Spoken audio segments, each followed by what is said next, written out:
been feeling like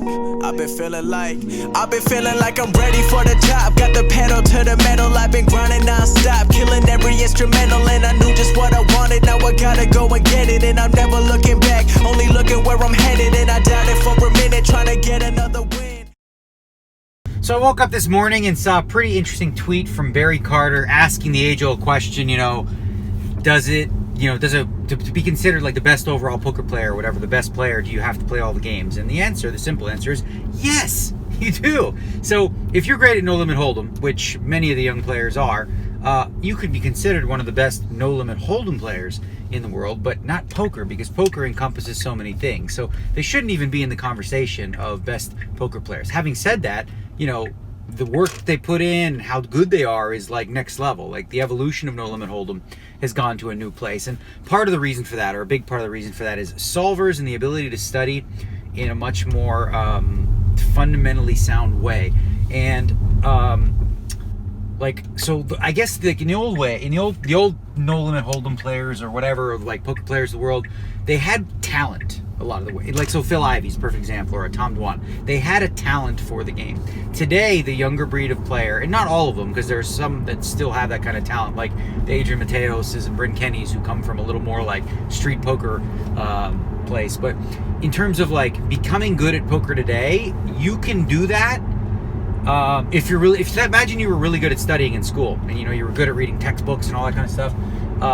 Poker now, you could actually learn how to play. If you're a smart individual, you could learn to play that at a high level just using solvers. So essentially, instead of trying to think about what are the right decisions, you just have it like laid out for you. So you have that availability. Now, applying it is the next step, which is much more difficult.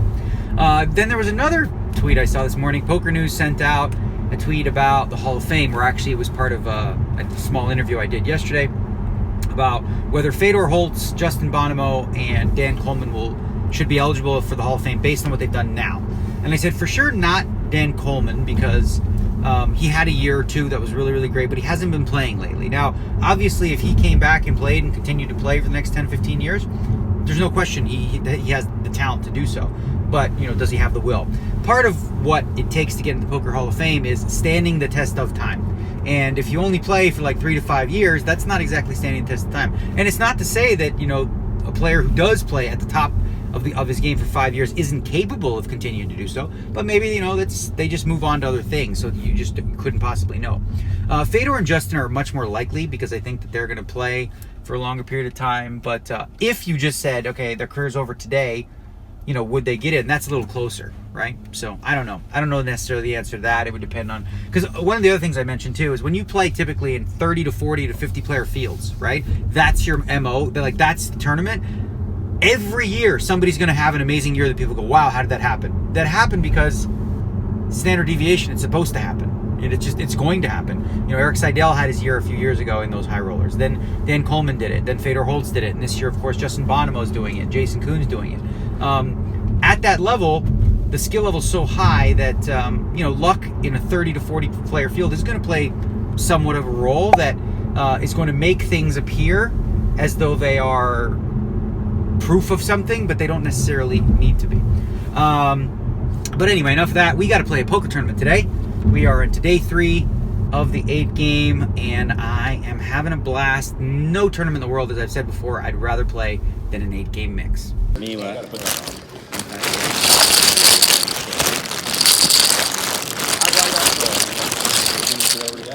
Go kid poker, man. They fucking they don't understand that they. Who's they? Who's they now? The poker gods. Okay, poker gods. They don't understand that they try and take us down on day 2. Who's but us? Are we us? Yeah.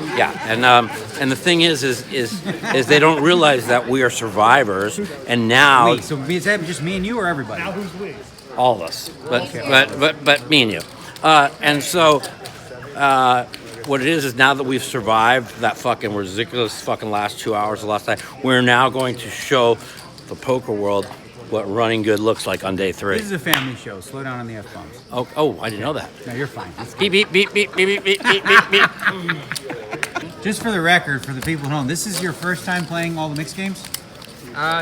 Limit, yeah. Well, Limit. Yeah. So you're a no limit PLO guy? Well, yeah, kind of. And because every hand we play, he says, "Guys, sorry, I have no idea what I'm doing right now."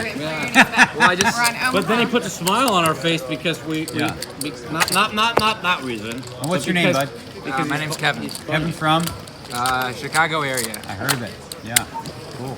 Well, good luck, bud. Thank you. Oh, those chippies. Oh yeah. I have a little free roll of a jack for 3/4 or a club. Staying alive. Staying alive. I've been seeing signs, now I know my place. Read between the lines, reach you out of space. But now I know, One, two, three, I'm ready to go. So I was told Mike Sexton would be coming by to say hi. You know, I figured we'd talk about old golf stories or whatever, but this is the Mike Sexton right here. How random is that? There's two Mike Sextons in the world. This is the other one right here. What's up, Mike Sexton? How's life? Cheers. So, that was a good first 2 hours of the day. We started with 126,000, and we're up to 940,000 in chips. A couple Raz pots here and there. I just wanted everything. Raz machine. Raz machine, made a couple triple draw hands. So right now we're sitting in second of 7, moving to the feature table area. It's a good spot for me. John Raciner short. None of the other players are what you'd call like well-known names, you know, in mixed game formats. So got to be a good spot. Let's do this. Okay, so we are down to 6 players. I just lost a pretty ridiculous hand in stud 8 where it was capped on 3rd Street. That's very rare. You don't see a lot of like stud hands go cap on 3. I had rolled up 9s, 999. I was up against a couple low draws on 5th Street. The player I was up against started with the 4 spades, caught the 10 of hearts and the queen of spades, and he called because the pot was so big. He caught a deuce and then a wheel card, and we didn't fill up, so he scoops a monster with a wheel. So we're sitting right now in about 3rd place. We're above average and still feel very strong about our chances. Okay, so we are end of the 4th level for the day. We're 3-handed, sitting in a solid 2nd place with an average stack about 1.2 million. Just had about 1.4, so a little more maybe, and I bluffed 2 straight stud pots where I missed the World's Fair. One, a guy with the queen raises. I have the 10 of spades up with queen 3 of spades in the hole. So I block one of his queens, so I re-raise.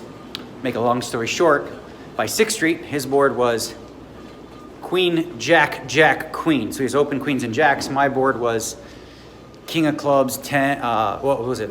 10 of spades, jack of clubs, king of clubs, 7 of clubs. And on the end, I made kings. I couldn't beat his board. But I bet anyway, and he thought for a really long time and called me with just the queens and jacks, which is what I knew he had. Then the very next hand, against the other guy, I raise it up with an ace of diamonds, 7, 8 of hearts in the hole. I catch it. He calls with the queen of spades. I catch a 3. He catches a 3. I bet he calls. On 5, I catch a 5 of hearts. So now I have a 5, 7, 8. 5, 7, 8 of hearts draw. What's up, man? And then the other guy catches a jack. I decided to bet at it because I don't think he's going to raise me here ever. He calls. 6th Street, I catch the 6 of hearts. So now I have 5, 6, 7, 8 of hearts, an ace high, and he catches a 9 of spades to go with his queen of spades. I bet again. He calls the river. I don't look at my card. I'll pretend to. I bet, and he calls with a pair of queens.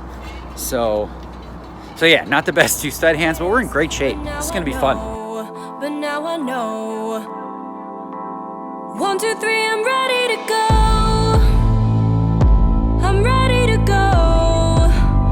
1, 2, 3, I'm ready to go. I'm ready to go. Cue me in. Let's go. Switch it up. They say stop making those sad songs, but I'm mad gone, cause I'm never gonna conform to mainstream values, that's wrong. And I think it's crazy what I've done here on this platform. I'm out here like El Nino, I've been the cream of the crop, I'm that storm. And all I said to do was break the records like Usain Bolt. Join the cult, I'm in a speedy tuxedo, looking muy bonito and feeling 32 volts. They don't even know when I'm touching down with the Colts. Brave like smolts, San Jose, I'm in a Valle. Now I'm scoring as the earthquake jolts. I don't expect anyone to get that reference, it's your preference. But if you do, then that's dope. I'm about to walk through the smoke, sure hope that nobody chokes. This is my version of woeing and woeing and woeing until I am ready to go. I wanna change how they see me, but not change the person inside that I already know. I've been seeing signs, now now I know my place. Read between the lines, reach you out of space. But now I know, but now I know. 1, 2, 3, I'm ready to go.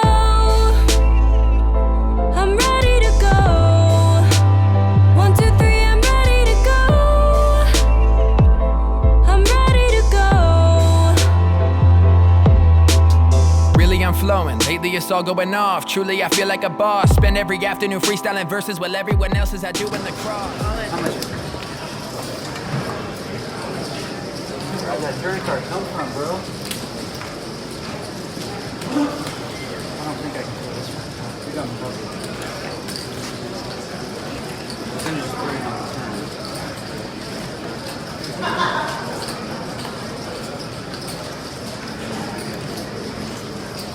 Ace that. So I'm gonna need a minute for this one.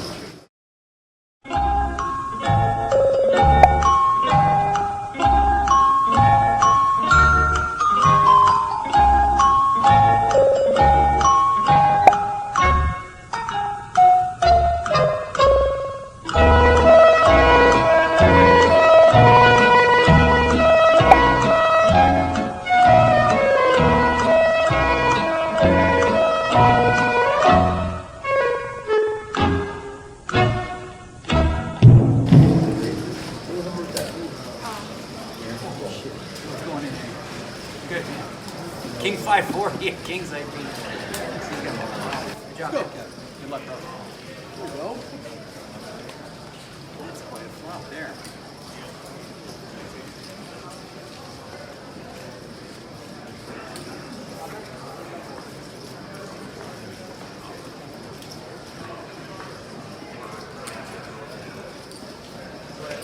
Whoa, did I run bad three-handed? Like, I mean, you name the hand, but triple draw, 8-6 dealt, lose to on the end. He makes this number 2, the guy on my left.